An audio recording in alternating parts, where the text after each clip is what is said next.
Irmãos, boa noite a todos. Sejam todos bem-vindos. Vamos dar início ao culto de adoração ao nosso Deus. E o Salmo 100 nos convida dizendo assim: celebrai com júbilo ao Senhor todas as terras. Servi ao Senhor com alegria. Apresentai-vos diante dele com cântico. Sabei que o Senhor é Deus, foi ele quem nos fez e dele somos. Somos o seu povo e rebanho do seu pastoreio. Entrai por suas portas com ações de graças e nos seus átrios com hinos de louvor. Rendei-lhe graças e bendizei-lhe o nome, porque o Senhor é bom. A sua misericórdia dura para sempre e de geração em geração a sua fidelidade. Fiquemos de pé, irmãos. Amada igreja do nosso Senhor Jesus Cristo, onde está o nosso socorro? O nosso socorro está em nome do Senhor, Criador dos céus e da terra. Graça e paz a vós outros, da parte de Deus nosso Pai e do Senhor Jesus Cristo. Amém. Amém. Vamos orar ao Senhor. Amado Deus, bondoso Pai, nós te damos graças pela tua bondade, por ser um Deus gracioso e bondoso, um Deus amável e misericordioso para com pecadores como nós, Senhor. Te damos graças porque em tudo podemos ver a tua bondade, podemos ver a tua presença, podemos ver como o Senhor cuida de cada um de nós. Nos ajuda, Senhor, nos fortalece, nos dá o que precisamos para te servir. Sabemos que somos fracos e pecadores, mas pela tua graça nós podemos nos alegrar, podemos nos fortalecer em ti. Por isso nos ajuda neste culto, nos dando um culto abençoado debaixo de tua graça. Abençoa nossos cânticos e a nossa oração. Abençoa a pregação da palavra. Abençoa cada um de nós aqui, para que assim, Senhor, possamos nos maravilhar ainda mais com a tua graça. Aceita, Senhor, a nossa oração. Em nome de Cristo. Amém. Irmãos, aí de pé, vamos cantar o Salmo 150A.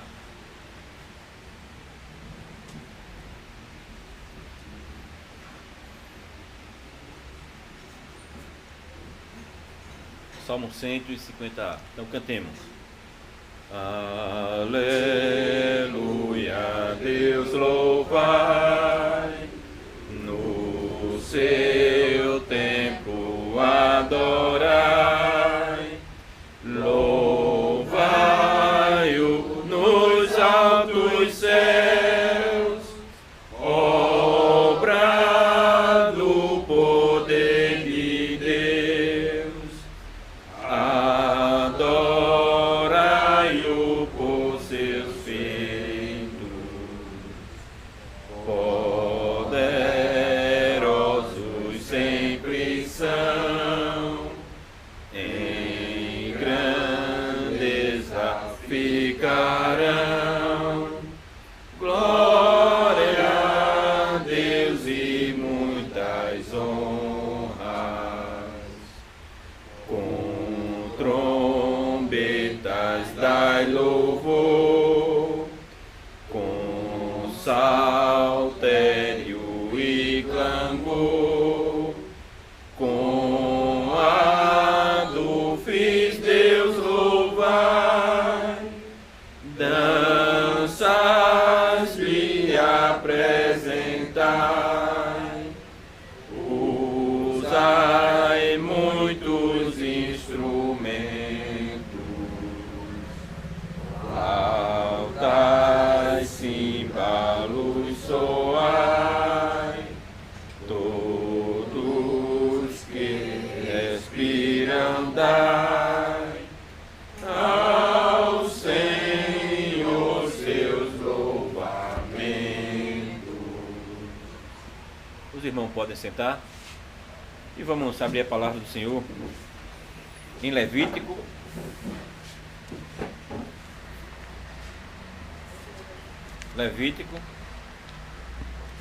capítulo 16.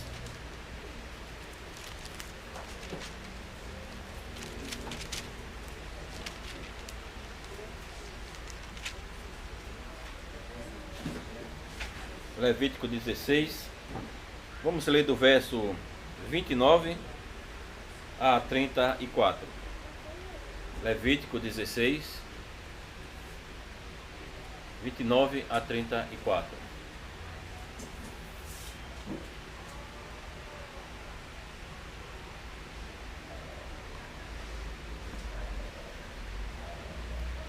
Diz assim a palavra do Senhor: Isso vos será por estatuto perpétuo. No 7º mês, aos 10 dias do mês, afligireis a vossa alma, e nenhuma obra fareis, nem o natural, nem o estrangeiro que peregrina entre vós. Porque naquele dia se fará expiação por vós, para purificar-vos, e sereis purificados de todos os vossos pecados perante o Senhor. É sábado de descanso solene para vós outros, e afligireis a vossa alma. É estatuto perpétuo. Quem for ungido e consagrado para oficiar como sacerdote no lugar de seu pai fará a expiação, havendo posto as vestes de linho, as vestes santas. Fará expiação pelo santuário, pela tenda da congregação e pelo altar. Também a fará pelos sacerdotes e por todo o povo da congregação. Isso vos será por estatuto perpétuo, para fazer expiação uma vez por ano pelos filhos de Israel, por causa dos seus pecados. E fez Arão como o Senhor ordenara a Moisés. Agora vamos para Isaías 62.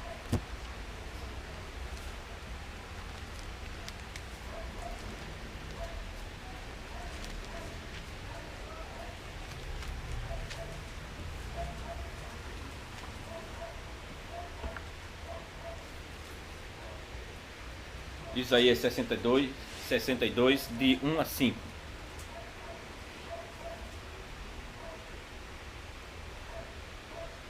Diz assim: Por amor de Sião, me não calarei, e por amor de Jerusalém, não me aquietarei, até que saia a sua justiça como um resplendor, e a sua salvação como uma tocha acesa. As nações verão a tua justiça, e todos os reis a tua glória, e serás chamada por um nome novo, que a boca do Senhor designará. Serás uma coroa de glória na mão do Senhor, um diadema real na mão do teu Deus. Nunca mais te chamarão desamparada, nem a tua terra se denominará jamais desolada, mas chamar-te-ão minha delícia, e a tua terra desposada, porque o Senhor se delicia em ti, e a tua terra se desposará, porque como o jovem desposa a donzela, assim teus filhos te desposarão a ti. Como o noivo se alegra da noiva, assim de ti se alegrará o teu Deus. E agora vamos para o texto da pregação, em Marcos, capítulo 2,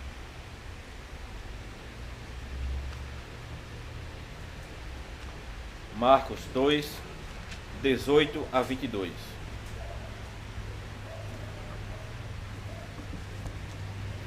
Marcos, capítulo 2, 18 a 22. Diz assim: Ora, os discípulos de João e os fariseus estavam jejuando. Vieram alguns e lhe perguntaram: Por que motivo jejuam os discípulos de João e os dos fariseus, mas os teus discípulos não jejuam? Respondeu-lhes Jesus: Podem porventura jejuar os convidados para o casamento enquanto o noivo está com ele? Durante o tempo em que estiver presente o noivo, não podem jejuar. Dias virão, contudo, em que lhes será tirado o noivo. E nesse tempo jejuarão. Ninguém costura remendo de pano novo em veste velha, porque o remendo novo tira parte da veste velha, e fica maior a rotura. Ninguém põe vinho novo em odres velhos. Do contrário, o vinho romperá os odres, e tanto se perde o vinho como os odres. Mas põe-se vinho novo em odres novos. Até aqui.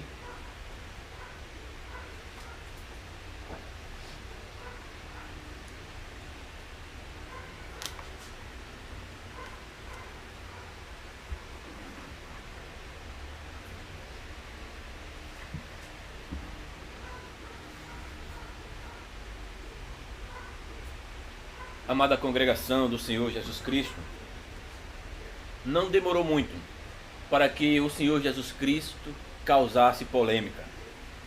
Quando lemos os primeiros capítulos do Evangelho de Marcos, vemos como as palavras de Jesus incomodavam as pessoas e como suas ações eram ofensivas a elas. Perdoar pecados, tocar leprosos, passar tempo com párias, essas eram coisas que eram provocativas naquela época. Por estarmos tão familiarizados com as histórias do ministério de Jesus, provavelmente não apreciamos o quanto Jesus causou comoção no meio das pessoas. Mas seu ministério realmente abalou as coisas naquela época. Ele deixou bem claro que a vinda do reino de Deus significa mudança. Que era hora de pensar diferente, era hora de pensar maior e com mais ousadia naquele momento. E isso fez as pessoas falarem, isso deixou as pessoas chateadas, isso até começou a colocar as pessoas contra Jesus e seu próprio ensino. Jesus sabia que isso iria acontecer, que suas palavras ofenderiam as pessoas, mas tinha que ser assim. Com ele começa uma nova era que exige um novo estilo de vida no meio das pessoas. Porque Cristo veio, velhas atitudes e costumes devem ser transformadas. Alguns de seus companheiros israelitas não querem saber de nada disso, pois estão muito confortáveis com a maneira como as coisas são ali. Eles continuam dizendo: apenas me dê daquela religião como nos velhos tempos. Os métodos antigos são os melhores. Essa é uma resposta comum, até mesmo para nós. Mas Cristo nos chama para ficarmos em guarda contra o descanso em regras feitas pelo homem, em vez de ouvir atentamente a palavra de Deus. Pois ele quer que todos nós estejamos prontos para seu reino vindouro. Esse é o tema da pregação de Marcos, capítulo 2, 18 a 22. Jesus começa uma nova e alegre era de salvação. Jesus começa uma nova e alegre era de salvação. Nós vemos isso em primeiro lugar, uma discussão sobre jejum. Em segundo lugar, uma ilustração sobre o antigo e o novo. Em primeiro lugar, uma discussão sobre o jejum. Nosso texto começa com algo que precisamos, de algumas informações básicas para entender. Ora, os discípulos de João e os dos fariseus estavam jejuando. Isso precisa ser comentado, porque em nosso tempo não falamos muito sobre jejum. Talvez apenas quando você estiver, por exemplo, de jejuar, quando vai para o hospital, tem que passar talvez 12 horas sem comer, antes de ter algum procedimento hospitalar. No tempo de Jesus, porém, isso era algo comum, o jejum. De acordo com as Escrituras, havia um jejum que todos tinham que fazer anualmente, no dia da expiação. Este foi um dia sagrado no calendário do Antigo Testamento. Foi o dia em que os pecados da nação foram expiados por meio da aspersão do sangue no santíssimo lugar e o envio do bode emissário até o deserto, levando o pecado do povo. Para mostrar sua tristeza pelo pecado, Deus disse a Israel que deveria se afligir, o que em outra forma quer dizer que não comeria e nem beberia. Além daquele jejum prescrito, há algumas ocasiões em que ouvimos sobre o jejum do povo de Deus. Eles iriam jejuar por causa dos mortos, ou para se humilharem em arrependimento, ou por causa de um desastre que aconteceu. Por exemplo, Israel sempre jejuava para se lembrar do dia negro em que o templo foi destruído pelos babilônios. Certamente houve algumas pessoas que estavam jejuando para ganhar a atenção das pessoas, o louvor de todos, e assim queriam a aprovação. Você deixaria isso claro de que estava jejuando. Seu cabelo estaria despenteado, suas roupas estariam desgrenhadas, todas amassadas, vamos dizer assim. Você tinha uma expressão mal-humorada. E dessa maneira as pessoas iriam observar isso. Mas embora houvesse assim o mau uso e a hipocrisia, outros jejuavam realmente para se concentrar melhor na palavra do Senhor, para se aproximar mais de Deus, para orar mais ao Senhor, para estudar mais a palavra dele. Na verdade, para alguém sério sobre esse seu relacionamento com Deus, ele fazia isto com amor, com paixão. Então eles faziam isto como algo essencial para si. Então jejuar no tempo de Jesus era algo, vamos dizer assim, essencial. Estava bem ali com oração, com adoração no templo, onde todos poderiam fazer a vontade de Deus. Marcos nos diz que há jejum em que os discípulos de João e os dos fariseus estão fazendo. Os discípulos dos fariseus jejuavam todas as segundas e quinta-feiras. Os discípulos de João podem ter jejuado, talvez, com essa prática, mas talvez porque eles estivessem ali de luto, porque o seu mestre havia sido morto ou preso. Os discípulos de João jejuam. Os discípulos dos fariseus jejuam, mas não os discípulos de Jesus Cristo. Isso foi algo que foi chocante para as pessoas. Isso causou um impacto muito grande, equivalente, vamos dizer assim, à falta do serviço na sinagoga ou você faltar no culto na sinagoga. Deve significar uma grave falha, falta de reverência a Deus. E essa foi uma atitude dos discípulos do Senhor Jesus Cristo. Refletiu muito mal ali sobre o seu mestre.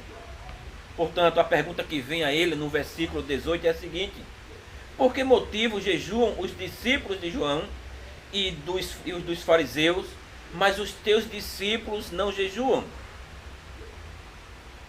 É uma questão, vamos dizer, definitivamente tingida de críticas. Jesus e seus discípulos estão negligenciando as tradições importantes da igreja. Como ele pôde fazer isto? Não é como se Jesus se ocupasse à prática, ou se opusesse à prática. Quando ouvimos o Sermão do Monte, o ouvimos falando sobre o jejum. Mas aí ele insiste para que não seja feito para mostrar, que não deve ser na forma que as pessoas vão receber, vão dar elogio a você. Quanto ao resto, Jesus afirma algo sobre o jejum e diz que é bom. Portanto, a esta pergunta, Jesus poderia ter repreendido, ou melhor, respondido, que ele ainda aprova o jejum. Ou ele poderia ter apontado que a lei prescreveu apenas um jejum. Mas Jesus faz outra coisa. Ele enfoca a razão mais profunda por que seus discípulos não fazem o jejum.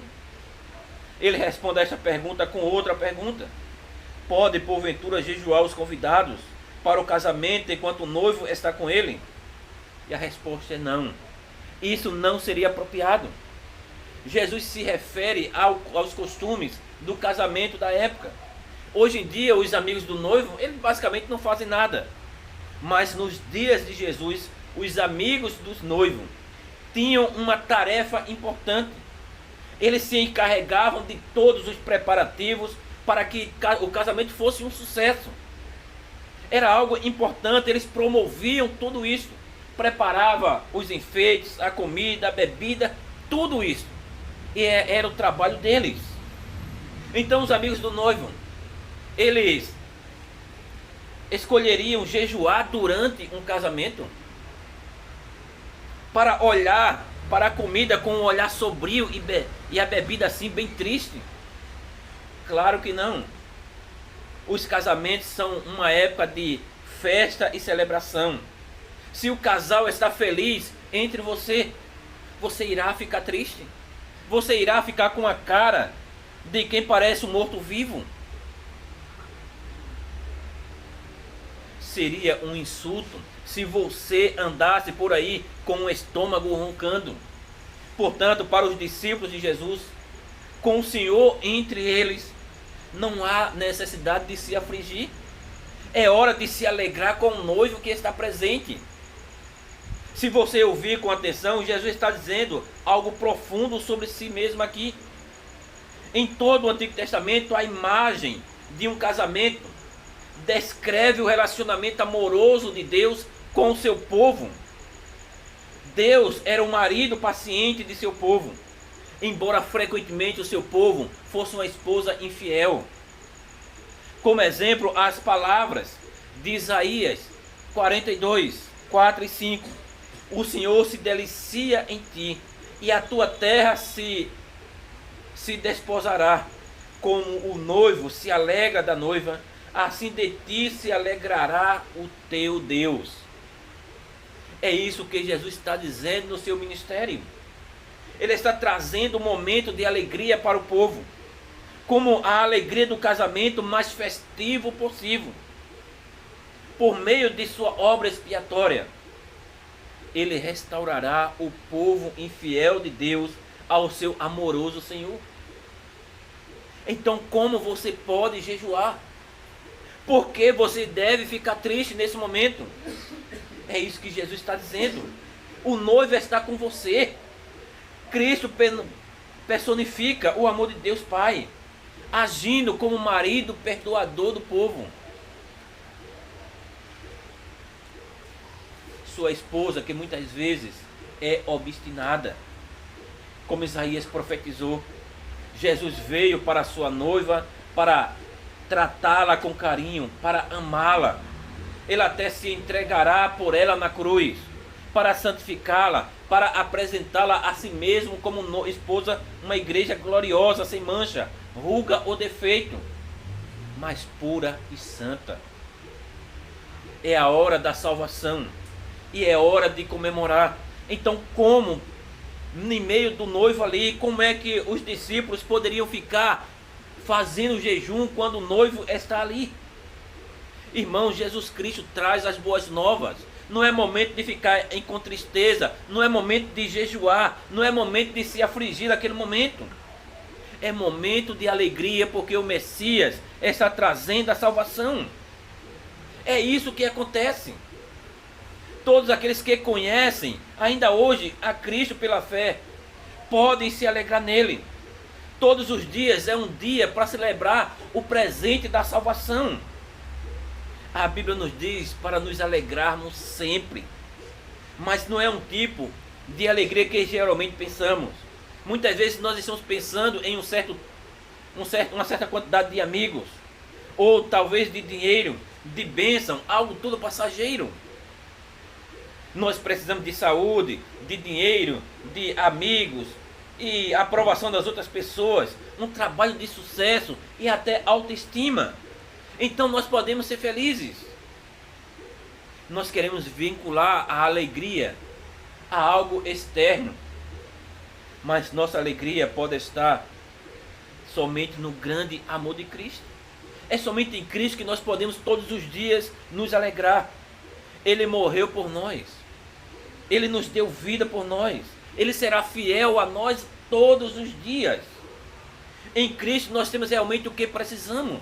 É por isso que nós podemos dizer, nós nos alegramos, porque Cristo está por nós. Irmãos, os discípulos do Senhor Jesus Cristo não podiam de maneira nenhuma jejuar enquanto o seu mestre estava ali. Não é momento de tristeza, mas era de alegria. O noivo está ali, o noivo está presente, é momento de alegria, é momento de celebração. Então por que eles iriam estar tristes? Por que eles iriam estar jejuando? Porque iriam estar com a cara toda feia. Se se o noivo está presente. Nós sabemos que mais tarde iria acontecer algo. Jesus Cristo disse: dias virão em que o noivo será tirado deles, e então jejuarão. Ouça esse versículo com atenção. É uma dica do que ainda está por vir no Evangelho de Marcos. Ele prenuncia o conflito, já agora no capítulo 2. Um dia o noivo será levado embora. Haverá tempos difíceis à frente, pois os discípulos serão deixados sozinhos na terra. Eles serão oprimidos e serão colocados em prisão. E o que Jesus diz se aplica a cada um de nós, em todos os tempos e lugares. Ele está nos dizendo que não devemos ficar surpresos quando chegar a dor. Não devemos ficar surpresos quando nós temos que lutar contra os males deste mundo.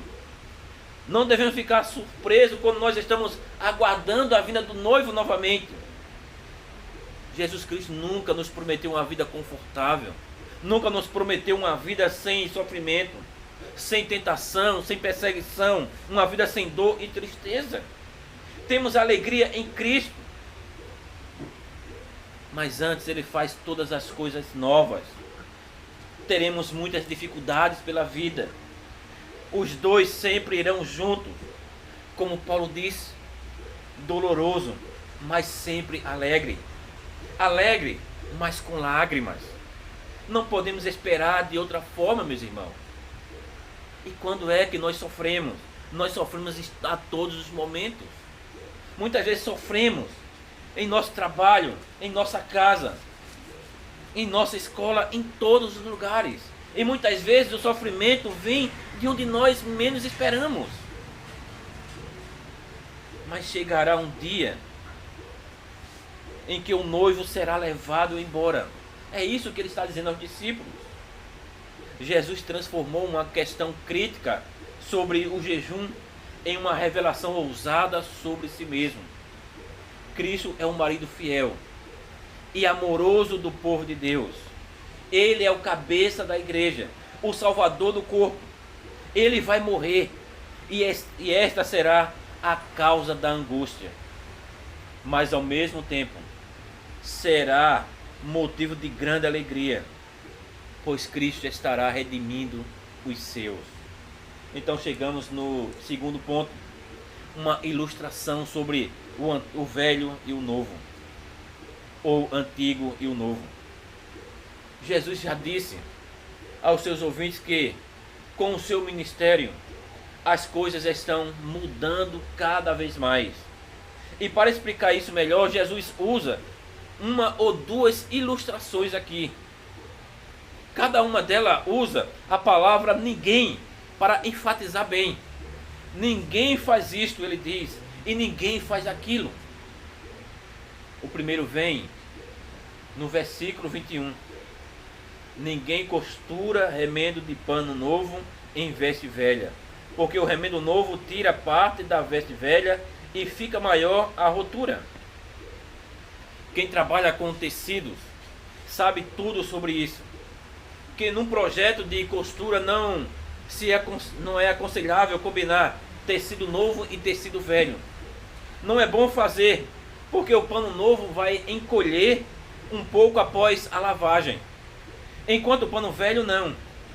Como resultado, a costura entre eles enfraquece, depois se rasga, e você vai ficar com dois panos inúteis.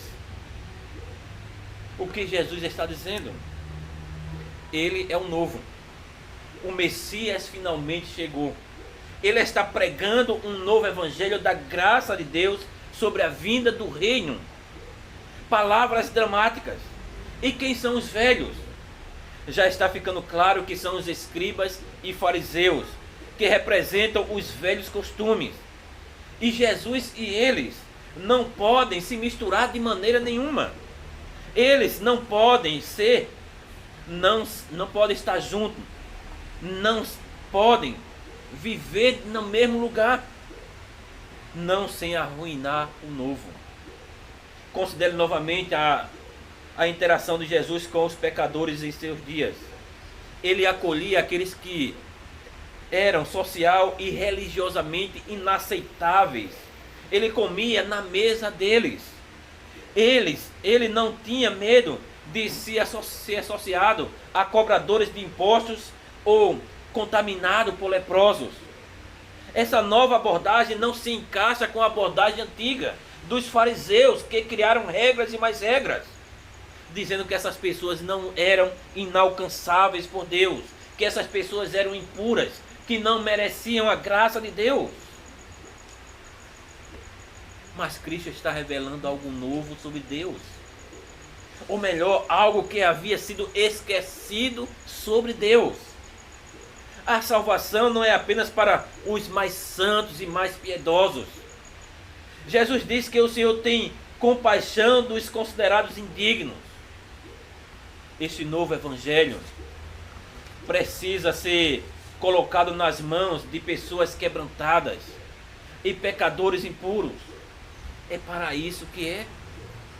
Em seguida, uma segunda parte da ilustração.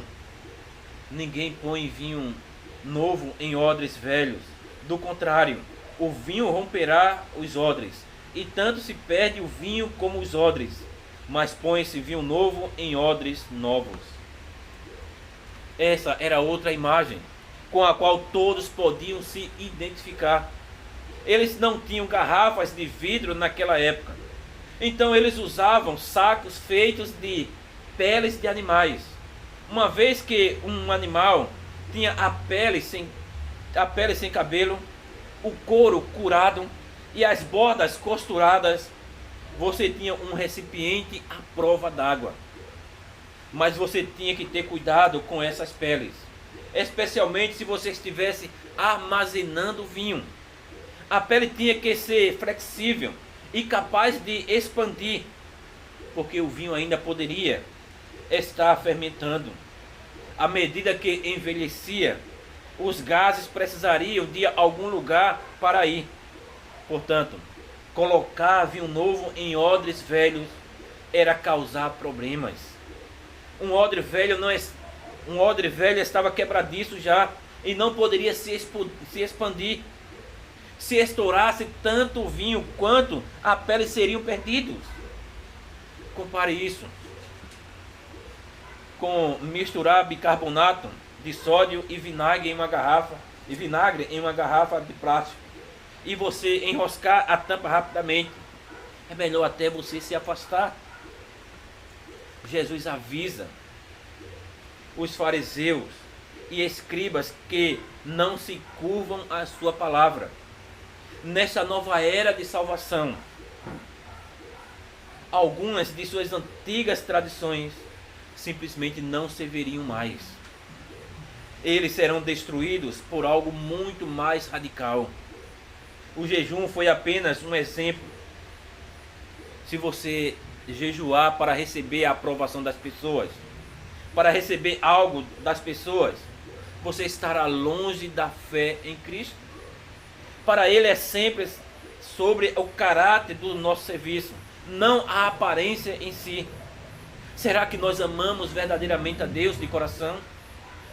Nenhum velho costume pode tirar a necessidade de amar a Deus com toda a alma e com toda a sua força. Esse princípio pode ser aplicado de uma forma mais ampla, como observar o dia de sábado, como Jesus explica nos próximos eventos do capítulo e no próximo. A vinda de Cristo significa que havia algo muito menos e deveria ter algo muito menos do que uma religião externa. Com a chegada de Cristo não tem nada a ver com sacrifícios de animais, não tem nada a ver com os padrões de limpeza e impureza. Com Cristo se foram as regras longas e detalhadas sobre como adorar a Deus. Em vez disso, nosso foco agora é como podemos viver para Deus, como podemos fazer esse evangelho ser parte de nossa vida. Então Cristo ele está colocando algo aqui. Qual é a condição do seu coração diante de Deus? Como você realmente mostra a Cristo a sua gratidão pelo que Ele fez? Como nós, como noiva, responderemos ao profundo afeto do noivo? Cristo diz: o vinho novo deve ser colocado em odres novos. O vinho novo da salvação de Cristo precisa ser derramado em odres de alegria, de alegre gratidão, de liberdade em Cristo, de serviço espontâneo operado pelo Espírito Santo. Irmãos, será que nós realmente estamos fazendo desta maneira? Será que nós estamos olhando para certas regras, talvez dos nossos antepassados, talvez do Antigo Testamento, como questão de sacrifício de animais e outras coisas, e estamos colocando isso como um padrão para a nossa vida? Ou será que nós estamos olhando para aquilo que Cristo está fazendo em nossas vidas? Será que nós estamos olhando para o que Ele fez na cruz do Calvário? Irmãos, Cristo veio para mudar tudo, para que todas as regras do Antigo Testamento fossem cumpridas nele. E isso aconteceu exatamente. Não precisamos mais oferecer sacrifícios, não precisamos fazer jejum para simplesmente estar mostrando às pessoas que nós realmente somos crentes, da boca para fora, mostrando que estamos com o cabelo simplesmente despenteado, porque estamos fazendo jejum, mostrando uma cara de morto, como se estivéssemos realmente fazendo jejum, não estamos comendo nem bebendo, para que as pessoas olhem e digam: está vendo? Ele está fazendo jejum, ele é crente realmente. Mas pense como Cristo muda o coração das pessoas, como Ele chegou para curar, para transformar aqueles que Ele está ali reunido.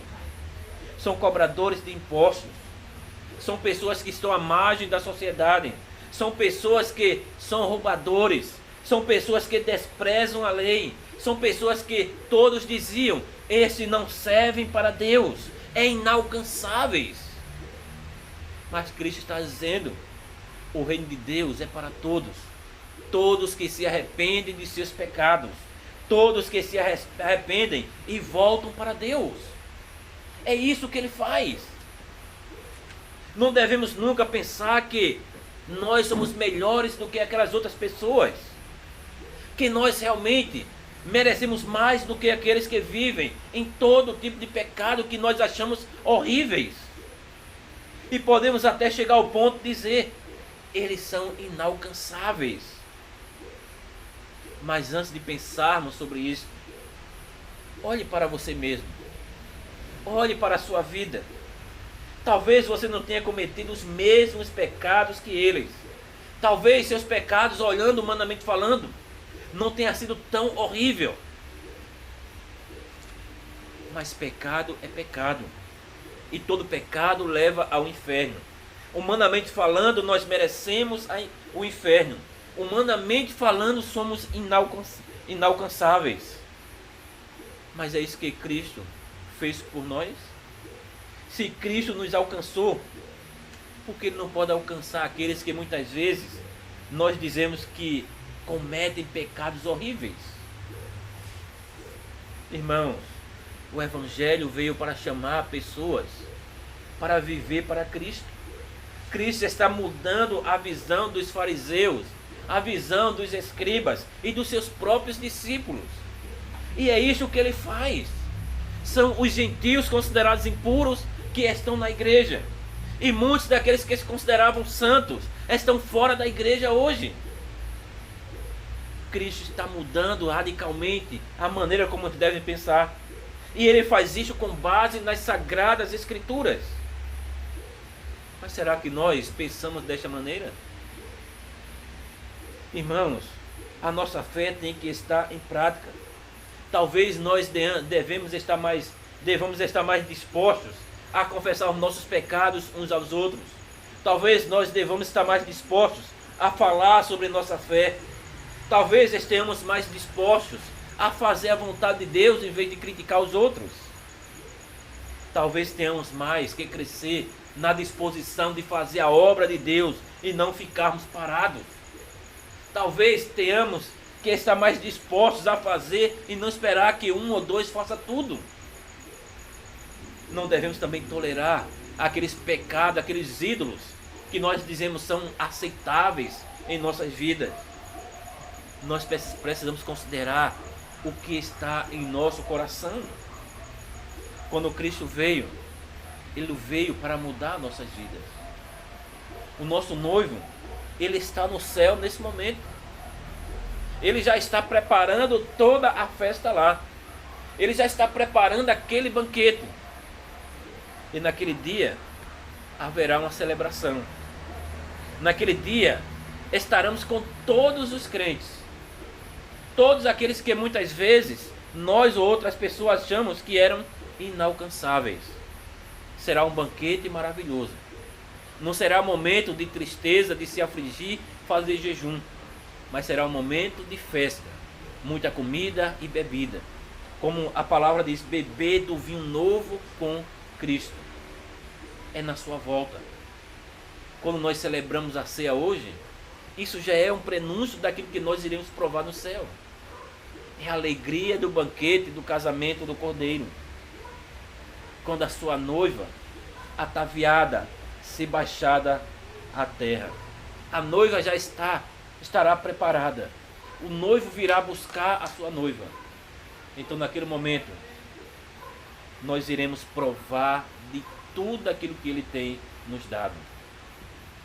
Mas será que nós já estamos prontos para isso? Será que nós já estamos prontos para nos alegrar com o noivo? Será que estamos prontos para mostrar realmente a nossa alegria neste mundo?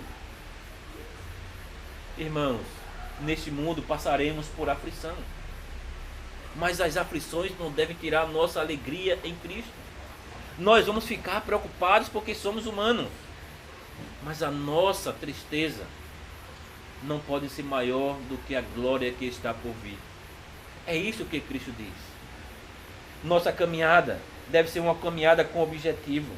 O objetivo é Cristo. É celebrar as bodas do Cordeiro. É celebrar o casamento do Cordeiro. Naquele dia, não precisamos mais sofrer. Naquele dia será momento apenas de alegria. Um momento em que todos nós ansiamos. Que o Senhor Deus nos dê esse ânimo. Que o Senhor Deus possa nos encorajar e nos faça esperar as bodas do Cordeiro. Que o Senhor nos ajude sempre, porque vivemos em um mundo quebrado, cheio de pecado, que luta contra a nossa alma, mas que possamos aguardar a vinda do nosso noivo, o Senhor Jesus Cristo. Amém. Oremos ao Senhor. Amado Deus, bondoso Pai, obrigado pela Tua graça, pela Tua bondade. Obrigado que o Senhor nos concede graça e misericórdia. Que o Senhor nos ajude a Te servir. Que a Tua palavra transforme nossas vidas. Que a Tua palavra nos faça cada vez mais reconhecer a Tua bondade, Senhor. Nos ajuda, Deus. Nos fortalece. Concede graça e misericórdia. Nos ajuda, Senhor. Para que assim venhamos cada vez mais Te servir. Perdoa, Senhor, nossos pecados, nossas dívidas. Perdoa, Senhor, para que assim venhamos sempre Te engrandecer. Nos ajuda, Senhor. Nos ajuda cada dia. Sabemos que somos fracos e pecadores. E por isso precisamos de Tua graça. Concede misericórdia e nos ajuda. Em nome de Cristo. Amém. Irmão, vamos cantar o hino 71. Vamos ficar de pé.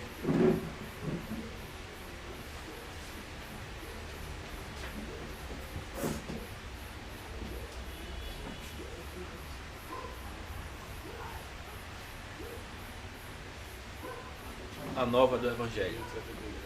Hino 71. Então, cantemos.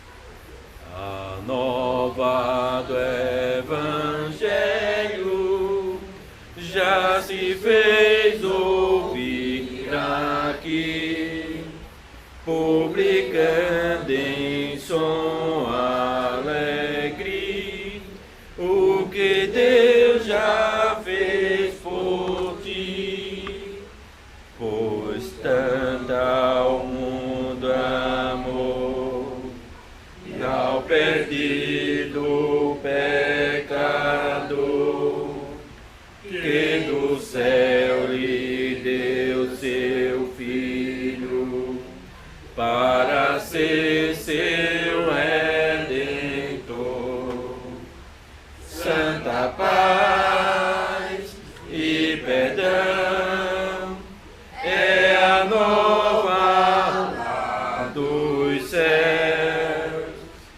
santa paz e perdão, bendito nosso Deus,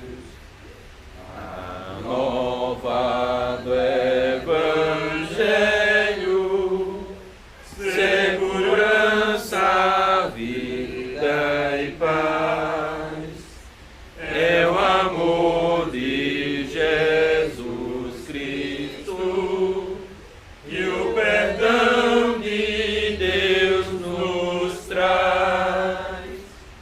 As novas se nos dão de haver um Salvador,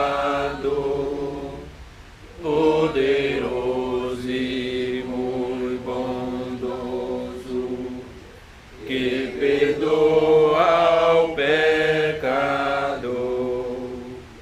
Santa paz e perdão é a nova lá dos céus. Santa paz e perdão, bendito nosso Deus. A nova do Evangelho vem a todos avisar do perigo grande e grave para quem se descuidar. Salvai-vos desde já, não vos detenhas no mal, cobiçando os seus prazeres, pois vos pode ser fatal. Santa paz e perdão é a nova lá dos céus. Santa paz e perdão, bendito nosso Deus. Os irmãos podem sentar. E vamos passar agora para a celebração da Santa Ceia. Amada congregação do nosso Senhor Jesus Cristo, vamos agora ouvir o significado da Santa Ceia. Jesus Cristo instituiu esta ceia, como o apóstolo Paulo descreve em 1 Coríntios, capítulo 11, 23 a 29, dizendo: porque eu recebi do Senhor o que também vos entreguei, que o Senhor Jesus, na noite que foi traído, tomou o pão e, tendo dado graças, o partiu e disse: isto é o meu corpo que é dado por vós. Fazei isto em memória de mim. Por semelhante modo, depois de haver ceado, tomou também o cálice, dizendo: este cálice é a nova aliança no meu sangue. Fazei isto todas as vezes que o beberdes em memória de mim. Porque todas as vezes que comerdes este pão e beberdes o cálice, anunciais a morte do Senhor até que ele venha. Por isso, aquele que comeu o pão ou bebeu o cálice do Senhor indignamente será réu do corpo e do sangue do Senhor. Examine-se, pois, o homem a si mesmo, e assim coma do pão e beba do cálice. Pois quem come e bebe sem discernir o corpo, come e bebe juízo para si. Agora o autoexame. Por isso, a fim de celebrar a Santa Ceia, para fortalecer a nossa fé, é necessário que examinemos a nós mesmos. O exame se fia na promessa fiel de Deus, de que todos os seus pecados são perdoados, somente que eles se abstenham da mesa do Senhor. Nós declaramos aos que praticam pecados ofensivos que não têm parte no reino de Deus se não se arrependerem. Ofensivos consideramos os seguintes pecados: servir a ídolos ou invocar santos falecidos, prestar homenagem a imagens, dar crença à feitiçaria ou bruxaria, desprezar a Deus, a sua palavra e aos santos sacramentos, brigar, ser desobediente a seus pais e superiores, viver em ódio e inveja, adulterar, embriagar-se, roubar, em geral, viveu uma vida dominada por... Se fôssemos libertos, ele, embora inocente, foi condenado à morte para sermos absolvidos por Deus. Ele foi amaldiçoado para sermos abençoados. Ele foi desamparado por Deus, a fim de que nunca mais fôssemos desamparados por Ele. E ao dizer está consumado, Ele confirmou a nova e eterna aliança quando morreu e derramou o seu sangue. Neste momento, irmão, vamos orar ao nosso Deus. Então oremos ao Senhor.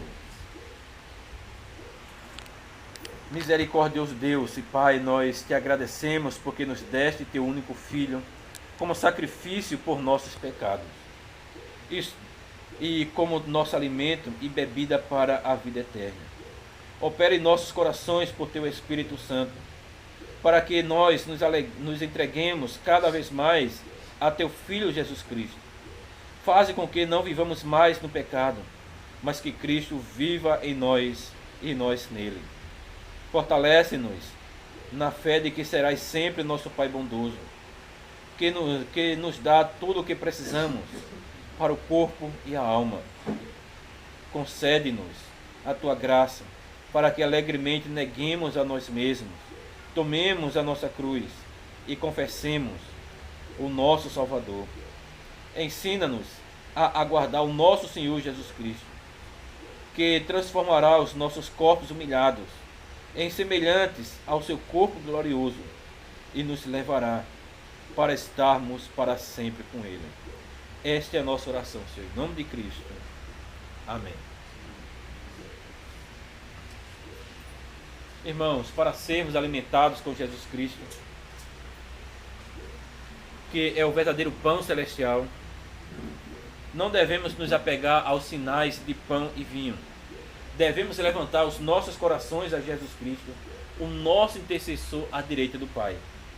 Creiamos firmemente que seremos alimentados com seu corpo e sangue, tão certo como recebemos este pão e esta bebida em sua memória.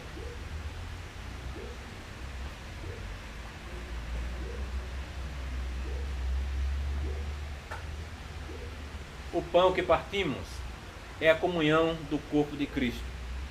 Tomem, comam, lembrem-se e creiam que o corpo do nosso Senhor Jesus Cristo foi dado para a remissão completa de todos os nossos pecados. Vou chamar o presbítero Josinaldo para distribuir o alimento.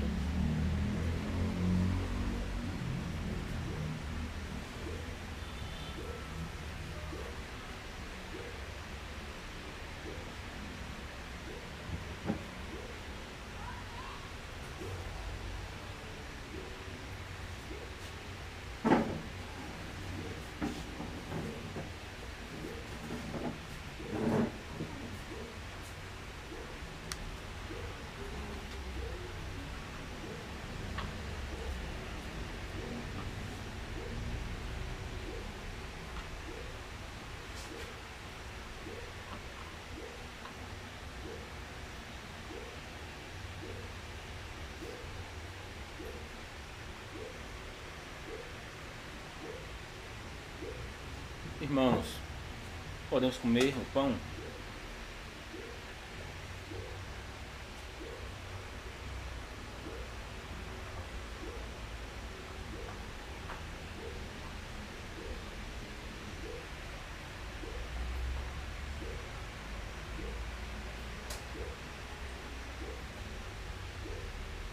O cálice da bênção, pelo qual damos graças, é a comunhão do sangue de Cristo. Tomem, bebam, lembre-se e creiam que o precioso sangue do nosso Senhor Jesus Cristo foi derramado para a remissão completa de todos os nossos pecados.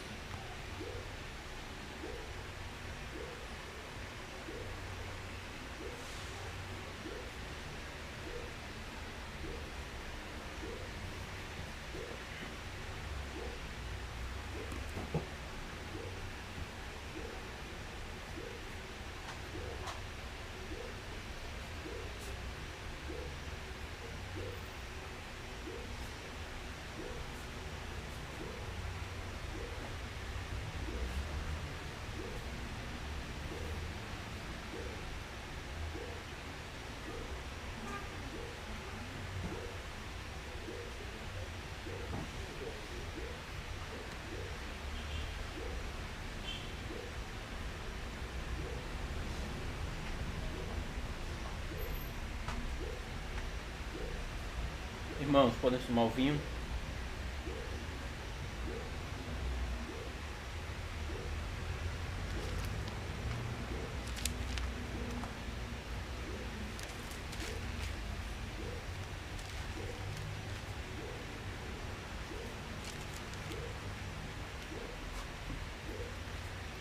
O Salmo 23 diz assim: O Senhor é o meu pastor, nada me faltará.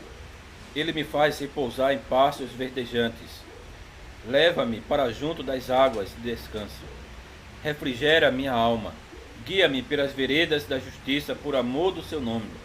Ainda que eu ande pelo vale da sombra da morte, não temerei mal nenhum, porque tu estás comigo. O teu bordão e o teu cajado me consolam. Preparas-me uma mesa na presença dos meus adversários. Unges minha cabeça com óleo. O meu cálice transborda. Bondade e misericórdia certamente me seguirão todos os dias da minha vida, e habitarei na casa do Senhor para todo o sempre. Vamos orar ao Senhor, em seguida nós vamos cantar.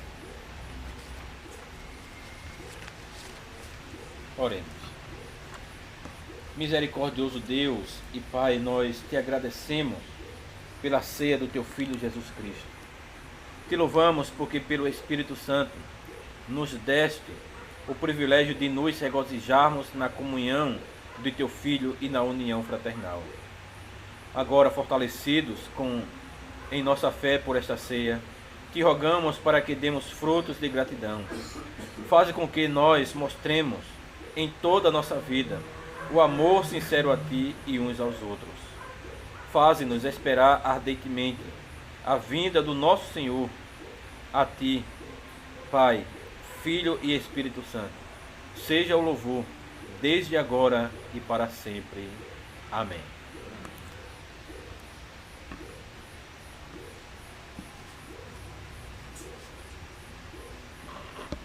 Irmão, vamos cantar o Salmo 133. Vamos ficar de pé.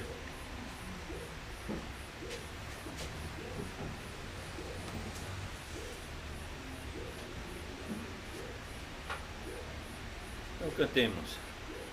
Oh, como é bom e agradável viver unidos, irmãos. É como óleo precioso que corre sobre a cabeça, que desce para a barba,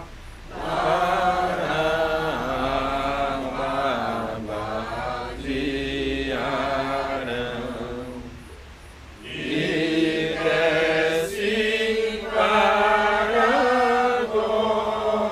para a gola das suas vestes. Oh, como é bom e agradável viver unidos, irmãos. É como orvalho do ermo que desce sobre os montes,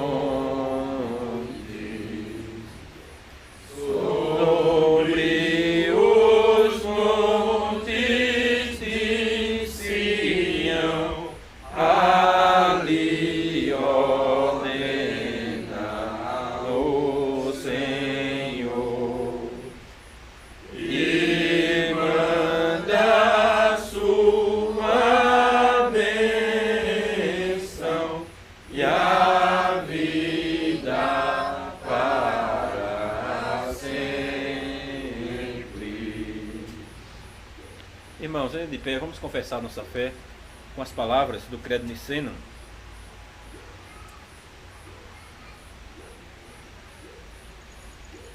Este credo que é uma das confissões da igreja. Então confesse comigo dizendo: cremos em um só Deus, Pai Todo-Poderoso, Criador do céu e da terra, de todas as coisas visíveis e invisíveis. Cremos em um só Senhor Jesus Cristo, o único Filho de Deus, nascido do Pai antes de todos os séculos, Deus de Deus, luz de luz, verdadeiro Deus de verdadeiro Deus, gerado, não criado, de igual substância do Pai. Por ele todas as coisas foram feitas, por nós homens e por nossa salvação. Ele desceu do céu e se fez carne, pelo Espírito Santo, da Virgem Maria, e se tornou homem. Também por nós foi crucificado, sob Pôncio Pilatos, padeceu e foi sepultado.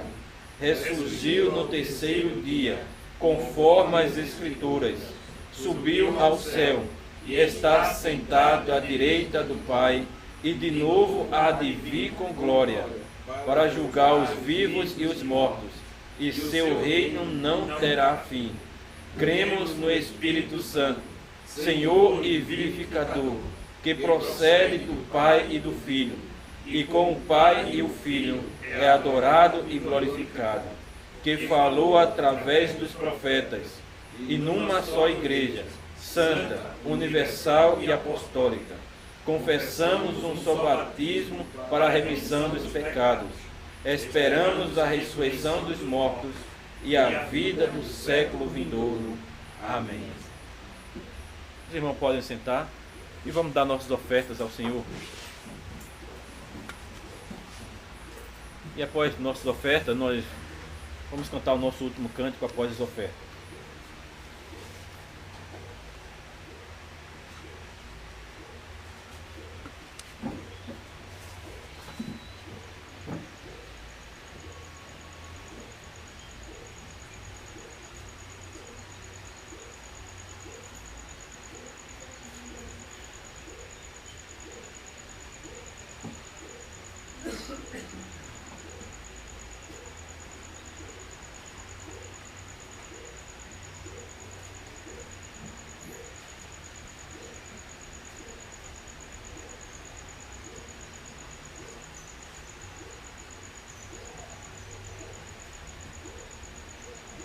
Irmão, ficamos de pé e vamos orar ao Senhor.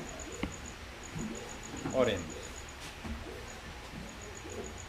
Amado Deus, bondoso Pai, obrigado pela Tua graça, Senhor, pela Tua bondade.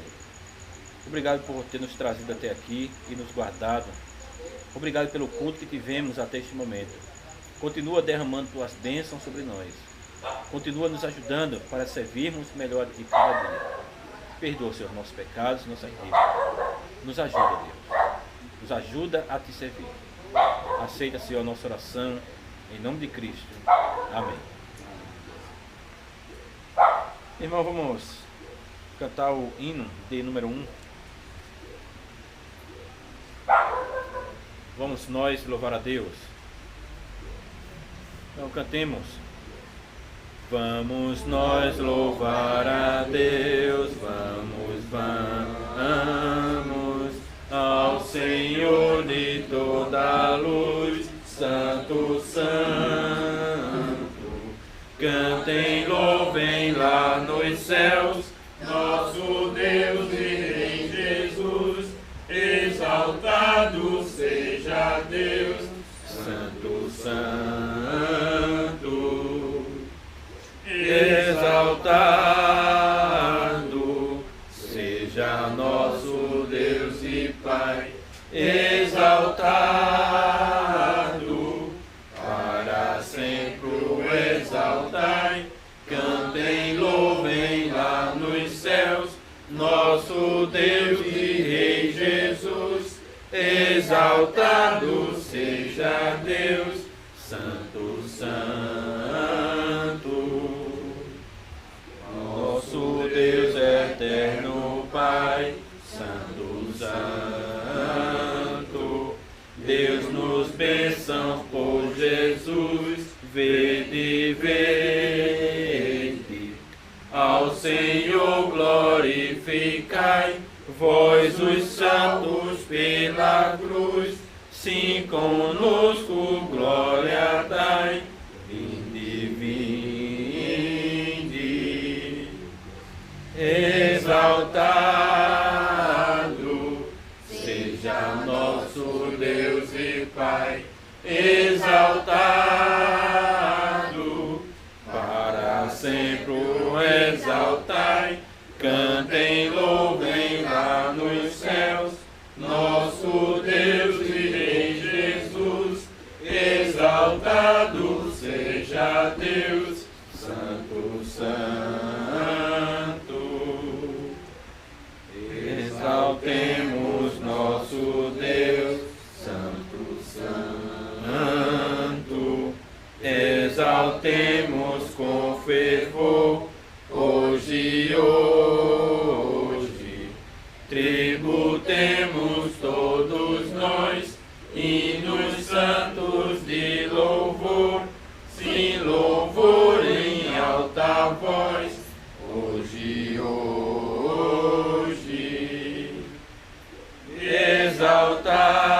exaltado seja nosso Deus e Pai, exaltado, para sempre o exaltai. Cantem, louvem lá nos céus, nosso Deus e Rei Jesus. Exaltado seja Deus, Santo, Santo.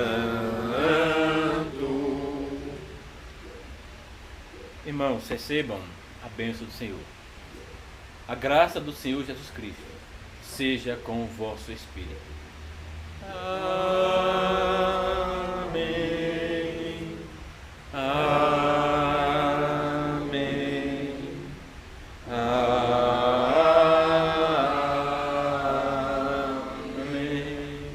Os irmãos podem sentar.